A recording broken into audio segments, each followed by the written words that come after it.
Magandang hapon mga kabay. So ito po yung pangalawang approve ko mga kabay, 39120 letter A. Bali ang papalitan natin mga kabay, spindle, ito po yung spindle nya, tsaka piston, tsaka dalawang bearing, 608, 607. Ayan, so tara mga kabay, samahan nyo po ako. So yan mga kabay, nabuksan ko na po yung tornilyo, pati yung cap, nakalas ko na po. So kakalasin na lang natin yung lever mga kabay.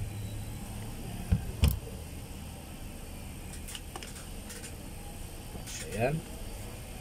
So, kakalasin na natin yung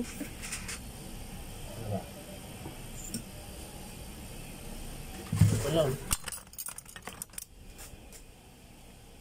Ayan, yung front housing nya. Kasi ang papalitan lang naman natin ay piston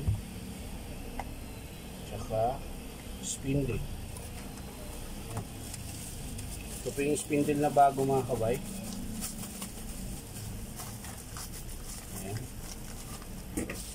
Yan po yung ipapalit natin. Yan, buo na po yan mga kabay. Diretso salpak na. So ang kakalasin na lang natin mga kabay ay yung patay. Ito pala yung nag-stock up. Yung gitna mga kabay, kakalasin ko muna ito mga kabay. So ayan mga kabay, nakalas ko na po yung spindle. Ayan. Kailangan ko pang pukpukin para lang makalas siya mga kabay.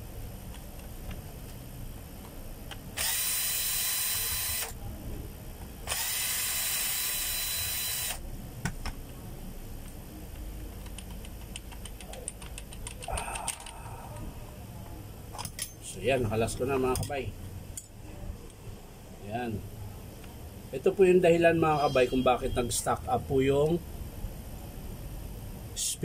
piston niya mga kabay. Yan po, kita nyo po gas-gas po siya. Natuyuan po kasi, tingnan mo. Wala pong langis to yung tuyo.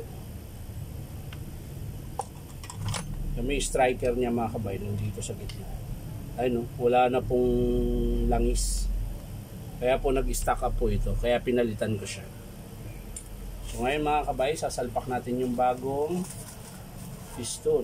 Ayan. Lilipat lang natin tong pin niya mga kabay. Pin. Ayan. Ito. Ayan. Tapos ito yung luma. Ayan. Ito naman mga kabay, papalitan lang natin ng o-ring. Wala yung o-ring.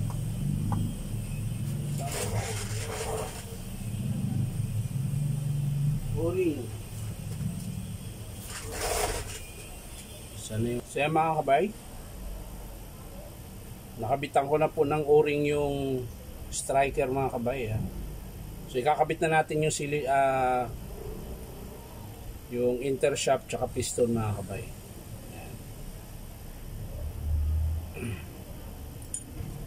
Wala ito na punasan mga kabay.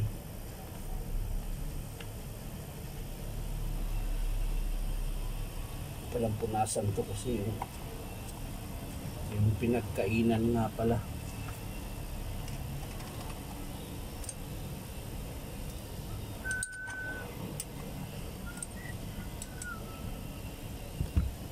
So yan, nakabit ko na po yung intershaft mga kabay.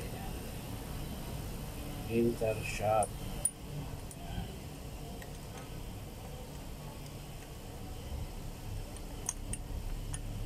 Yan.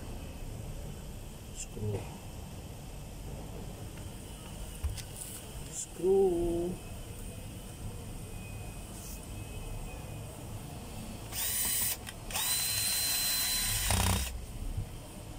Nasaan na ang isa?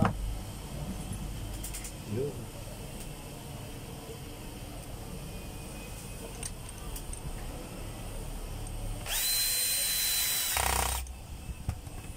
So yan mga kabay, lalagyan muna natin ng grasa. So yan mga kabay, nakabit ko na po. Dadagdagan ko pa yung grasa mga kabay. Yan.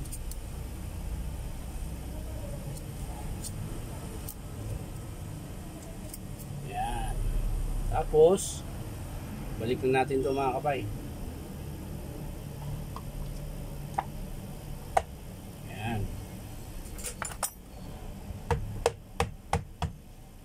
Tapos yung spring. Ayan. At syempre yung washer. Ayan. Pagkakabitan nyo ng bulitas. Ayan. Tapos yung cap. At syempre yung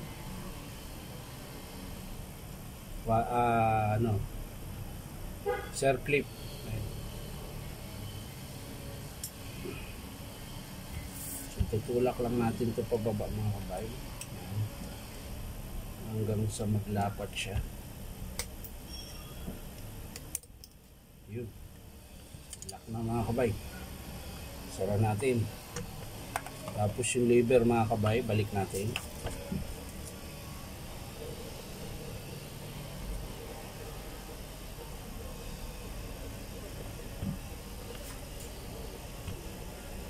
Yun.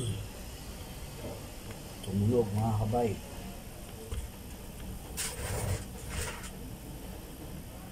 So yan mga kabay, nabuo ko na po ito at napalitan ko na rin yung bearing sa armature tsaka sa harap.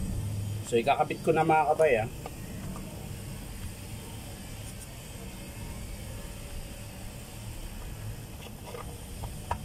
Yan.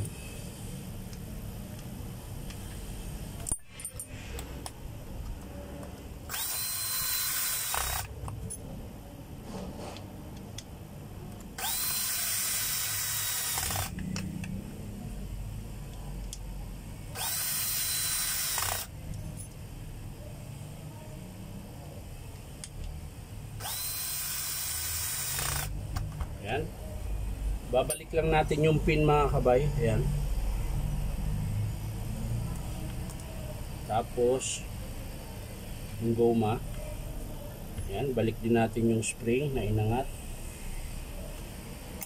Ayan. Kabila din mga kabay. So yan na mga kabay. Tapos na po nating palitan ang spindle tsaka piston, bearing. So testing na lang natin mga kabay kung okay na ba.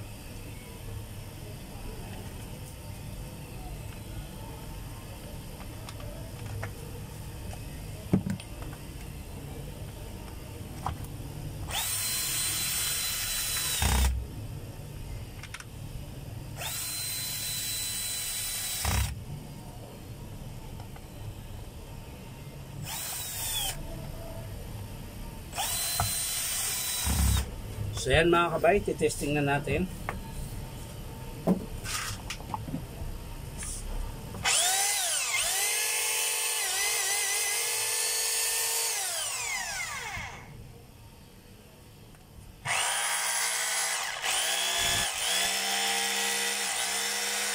Ngayon, ititesting natin mga kabay kung meron siyang hammer. Yan. Testing natin ito mga kabay. Meron.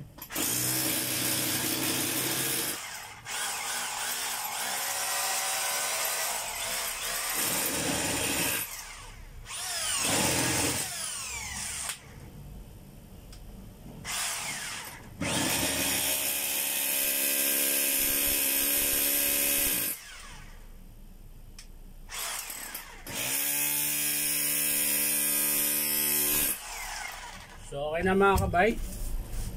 So ito lang po yung pinalitan mga kabay. Spindle, piston, tsaka bearing, tsaka o-ring. So yan lang mga kabay. Maraming salamat sa panunood. At syempre, pakisubscribe niyo po ang aking YouTube account na Inom Tabay. So maraming salamat. Bye bye.